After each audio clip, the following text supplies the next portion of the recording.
नमस्कार दोस्तों, आज बात करूंगा जीएसटी रिफंड मिल जाएगा agriculture hand tool manufacture business को। हाँ जी दोस्तों, जीएसटी लॉ के अंदर ऐसे प्रोविज़न है, अगर आप एग्रीकल्चर हैंड टूल मैन्युफैक्चरर हैं तो उस केस में आपको जीएसटी का रिफंड मिल जाएगा। कैसे मिल जाएगा, कौन से प्रोविज़न में मिल जाएगा, कितनी टाइम लिमिट होती है और क्या प्रोसेस होता है, आज डिटेल में बताऊंगा आपको। उससे पहले बताना चाहूँगा दोस्तों, जो भी भाई बंधु मेरे चैनल पर पहली बार है, इस वीडियो को पहली बार देख रहे हैं, जिन्होंने अभी तक सब्सक्राइब नहीं किया सब्सक्राइब कर लीजिए, साथ ही साथ बेल आइकन पे भी क्लिक कर लीजिए ताकि इस तरह का कंटेंट आपको मिलता रहे। तो दोस्तों, जीएसटी रिफंड ऐसे बिजनेस जो एग्रीकल्चर हैंड टूल बनाते हैं और जिनका जीएसटी रेट 5% है और जो रॉ मटेरियल उसको बनाने के लिए खरीदते हैं, जैसे iron, steel, plastic components, agriculture equipment कौन कौन से, जैसे कुदाल हो गया, फावड़ा हो गया, इस तरह के हैंड टूल अगर मैन्युफैक्चरर बिजनेस बना रहे हैं, एग्रीकल्चर इक्विपमेंट बना रहे हैं, ऐसे केस में जहां पे उनका जीएसटी रेट 5% है, उस तरह के आइटम पे उनको जीएसटी का रिफंड मिल जाएगा। क्योंकि जब वो इसके कंपोनेंट्स को परचेज करते हैं, जैसे आयरन, स्टील, प्लास्टिक्स, ठीक है, तो उस केस पे 18% जीएसटी पे करना पड़ता है। लेकिन जब उनका फाइनल प्रोडक्ट निकलता है तो 5% जीएसटी पे करना पड़ता है।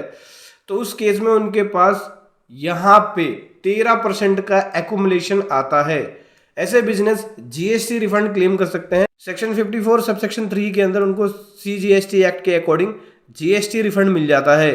हाँ जी दोस्तों, ये जो जीएसटी रिफंड मिलता है वो इन्वर्टेड ड्यूटी स्ट्रक्चर के अंदर मिलता है। इन्वर्टेड ड्यूटी स्ट्रक्चर का मतलब हो गया, जब आप सेल कर रहे हो उसका रेट लोअर हो और जब परचेज कर रहे हो उसका टैक्स का रेट हायर हो, उस केस में इन्वर्टेड ड्यूटी बनता है। मतलब कि सेल करने पे जीएसटी 5% और परचेज करने पे जीएसटी 18% लग रहा है। ऐसे केस में इनका इन्वर्टेड बनेगा और इनको इन्वर्टेड ड्यूटी का रिफंड मिल जाएगा सेक्शन 54 सबसेक्शन 3 के अकॉर्डिंग। और रूल 89 सब रूल 5 के अकॉर्डिंग देख सकते हो, रूल 89 सब रूल 5 के अकॉर्डिंग फॉर्मूला कैलकुलेट होता है। ये परचेज का भी ले सकते हैं रिफंड और सर्विसेज का भी ले सकते हैं। यानी जो परचेज कर रहे हैं वो तो लेंगे ही सारे साथ, अगर वो कोई सर्विसेज ले रहे हैं जैसे रेंट की service, accounting services, advertising services, transport की सर्विसेज, उन सब का भी रिफंड मिल जाएगा। सर्विसेज का भी रिफंड मिल जाता है। इसमें टाइम लिमिट भी होती है। टाइम लिमिट कितनी होती है? टाइम लिमिट 2 साल की होती है। जीएसटी रिफंड लास्ट 2 ईयर का आप क्लेम कर सकते हो, लेकिन मैं अपने एक्सपीरियंस के बेसिस पे आपको 3 साल का रिफंड दिलवा दूंगा, क्योंकि एक लीगल ग्राउंड है जो कि रिलेवेंट फाइनेंशियल ईयर के अकॉर्डिंग चलता है और उस केस में आपको 3 साल का रिफंड मैं करा दूंगा। आप चाहे तो हमारी पेड प्रोफेशनल सर्विसेज ले सकते हैं जीएसटी रिफंड के लिए, जिसका लिंक वीडियो के डिस्क्रिप्शन में मिल जाएगा। एग्जाम्पल के थ्रू समझो, मैं आपको समझाता हूं। एक small manufacturer agriculture hand tool बनाता है, कंपनी है XYZ टूल प्राइवेट लिमिटेड, ठीक है।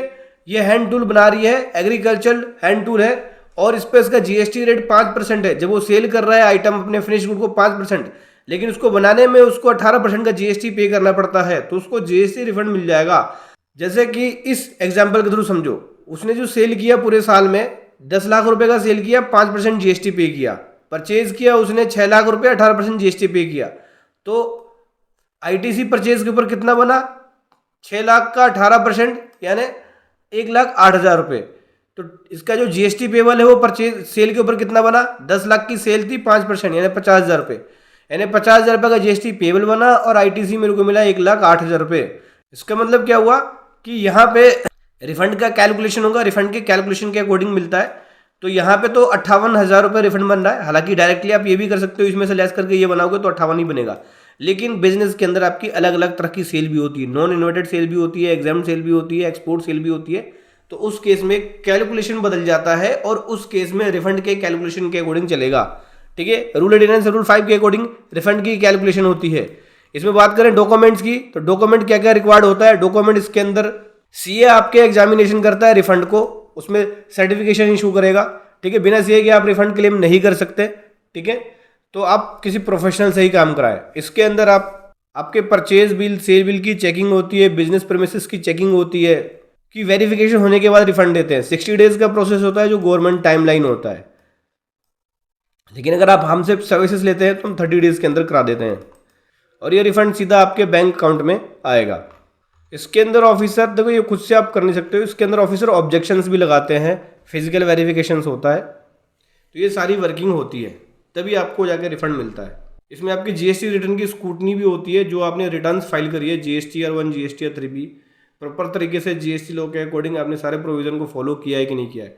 सभी का रिफंड नहीं मिलता, जैसे कि सेक्शन 17 सेक्शन 5 के अंदर अगर कोई इनवॉइस है ब्लॉक रेट में, उसका नहीं मिलेगा, कैपिटल गुड्स का नहीं मिलेगा, कोई किसी पार्टी ने रिटर्न फाइल नहीं कर रखी हो उसका नहीं मिलेगा, 3B नहीं किया नहीं मिलेगा, आपके पास उसका इनवॉइस नहीं हो नहीं मिलेगा, आपने किसी पार्टी को पेमेंट नहीं किया हो और 180 दिन से ज़्यादा हो गया तो उस केस में भी नहीं मिलेगा।